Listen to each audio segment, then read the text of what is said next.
ए समूह बाबा यही होली के महीना में एक जानी के मर्द बेचारा 2 साल पर आइल बा। गांव में बड़ा हाला होता कि ओकरा मेहरारू के 3 महीना पर लड़का हो जाता। जेने जेने जाता लोग कहता का होता रा मौगी के 3 महीना पर लड़का होता। 3 महीना पर केंगा लड़का होता रे? वे तो पूछा तो ये बार फारे में करा। आप सुन रहे हैं डीजे हरिओम को। बताओ कि गांव में हमार शिकायत हमार मोच कटवा के छोड़ देले बड़ी। आज तरह के बिना मुंह लेना छड़ा आज मारे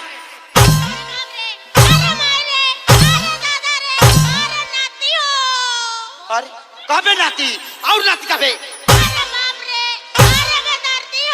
फिर नातिया कबे नाती मत कहो मार के तो मुंह आदलत रे से नाथ जी कहो नाती मत कहो।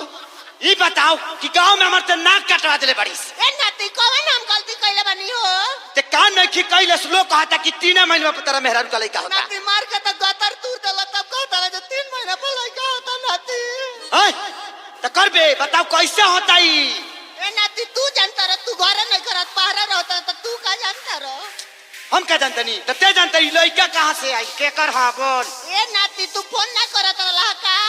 फोन से लड़का होला? फोन से लड़का ना 3 से लड़का हो जाता है फोन से नहीं का हो। तेरे 3 महीना पर कैसे होई? ए नाती तू नहीं कहता तार मौसा आइल वाले फोनवा में का?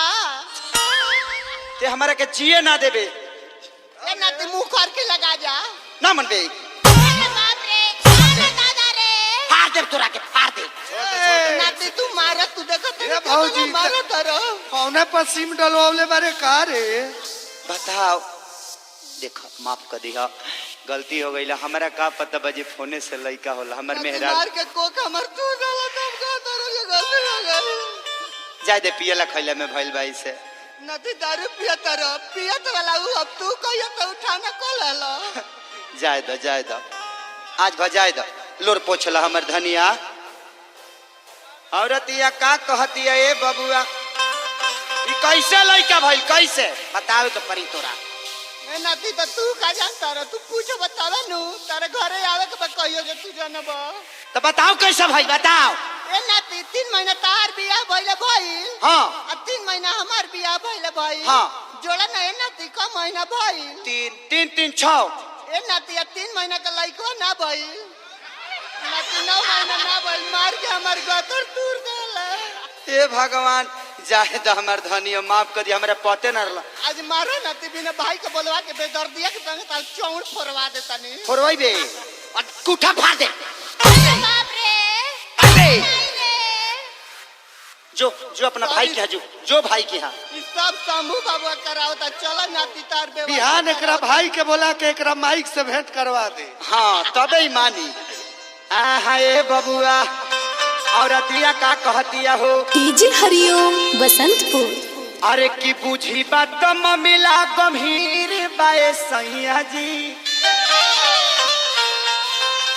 औरतिया बड़ा वियोग में बिया की बुझी बात सैया जी। अरे मम्मीला गंभीर बा की बुझी बात सैया जी मम्मीला गंभीर बा।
ना बतेबे तो कूठा फाड़ देंगे, बर्बाद करके छोड़ देंगे।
बसंतपुर।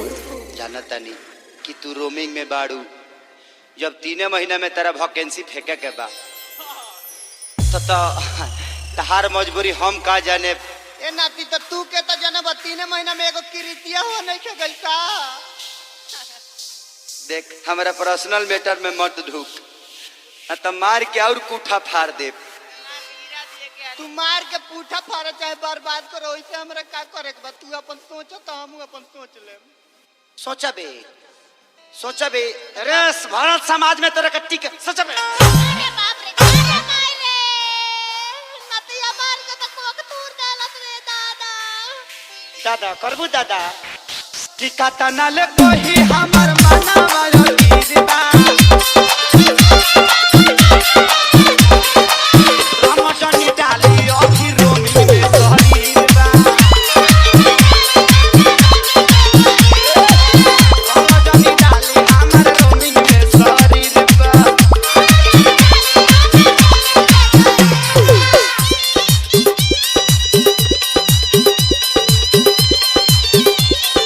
डीजे हरिओम बसंतपुर। डीजे हरिओम बसंतपुर।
बसंतपुर। के तो